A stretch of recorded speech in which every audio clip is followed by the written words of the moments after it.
Yes role.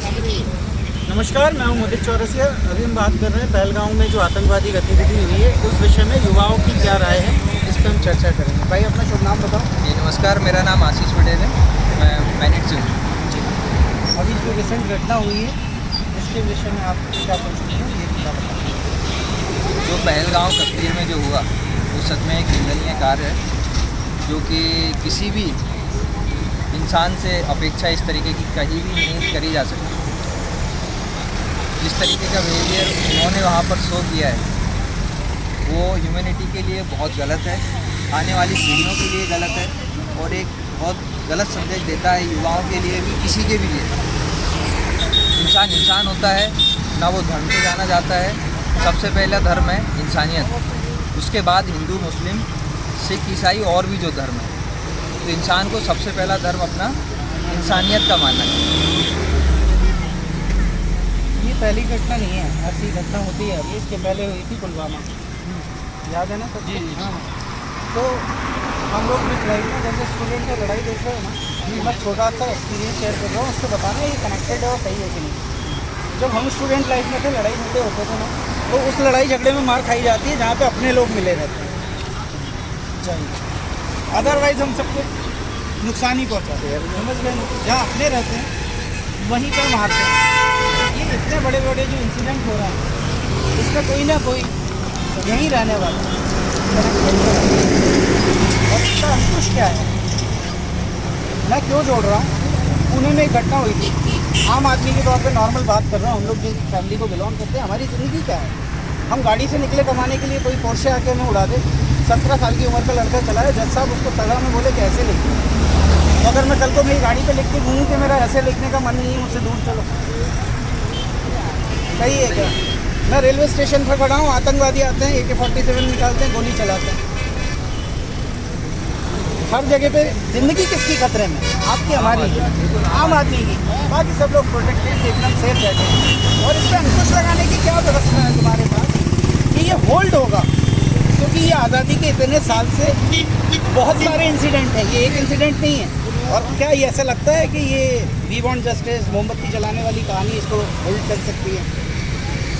Sir मेरा मानना ये है कि एक्शन के साथ रिएक्शन होना चाहिए।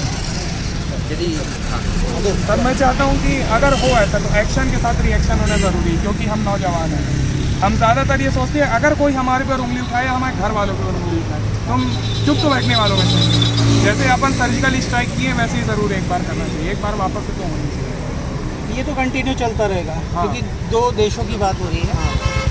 मैं ऐसा सोचता हूँ कि अगर कुछ काटना है तो जड़ें काटनी चाहिए। फंडिंग कहाँ है, आर्म्स कहाँ से आ रहे हैं? बिल्कुल कोई ना कोई अपने बीच में आदमी से हाथ ही पैर कोई से है। कितना लड़ेगा।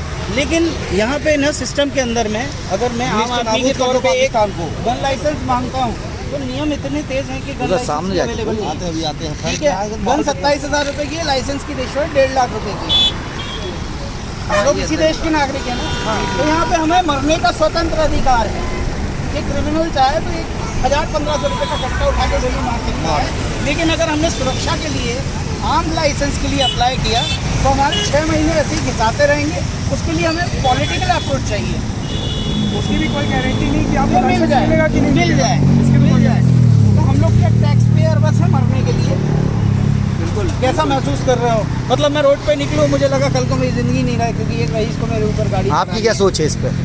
नहीं, जिस तरीके का सख्ती गवर्नमेंट को दिखानी चाहिए, उस तरीके की सख्ती कहीं कहीं जगहों पर नहीं दिखती है, जो कि गलत है।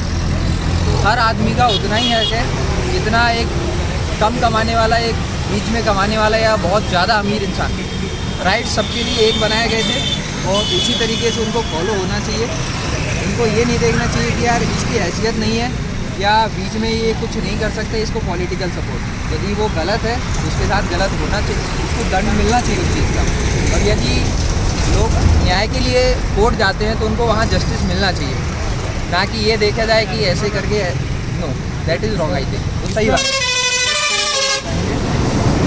हमारे इधर रीवा में अभी एक गोली कांड हुआ है। हमारी रिश्तेदार है, मैं सोनी हूँ, तो हमारी जो रिश्तेदार हैं उनके ऊपर गोली चला दी गई। वो अपनी जस्ट सोने चांदी की शॉप बंद करके घर जा रहे थे। उन पे कट्टे चलाए गए, 3 गोली लगी उनको, और आज भी ना वो जो क्रिमिनल है वो आज तक पकड़ा नहीं गया। अभी जस्ट 2 महीने की बात मैं कर रहा हूँ, अमन सोनी उनका नाम है, उनके भाई के साथ हुआ है।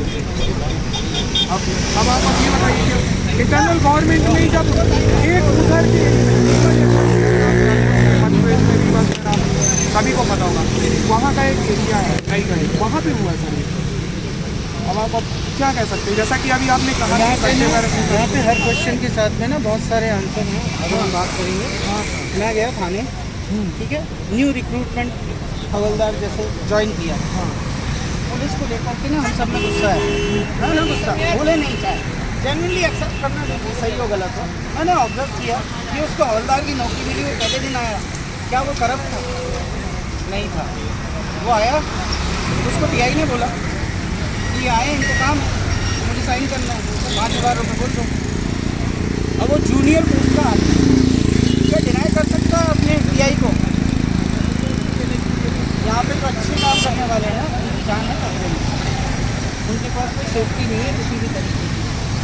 अब वो जैसे तैसे करके तो एक सरकारी नौकरी में घुसे हैं, अगर यहाँ बगावत कर दें तो वो गार्डनिंग करेंगे किसी के घर में। पुलिस में सर एक बात बड़ी दिक्कत है आज। पुलिस में एक बात जोड़ना चाहूँगा सर, भोपाल में आप हैं, आप भोपाल की किसी भी यूनिवर्सिटी में आप जाइए, वहाँ के एक फर्स्ट ईयर से फाइनल ईयर तक के बच्चों को ये पता होगा कि गांजा कहाँ मिलता है। वो ढूंढ लेगा, चाहे बिहार से आए, चाहे कहीं किसी भी स्टेट से आएगा, वो गांजा पता लगा लेगा। पुलिस क्यों नहीं पता लगा पा रही है?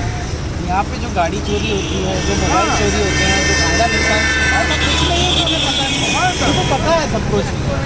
यहाँ पे सब चीज़ें चलाने वाले होल्ड वाले लोग हैं, होल्ड करते हैं, चीज़ों को चलाते हैं, तभी चीज़ें आगे बढ़ती हैं। चल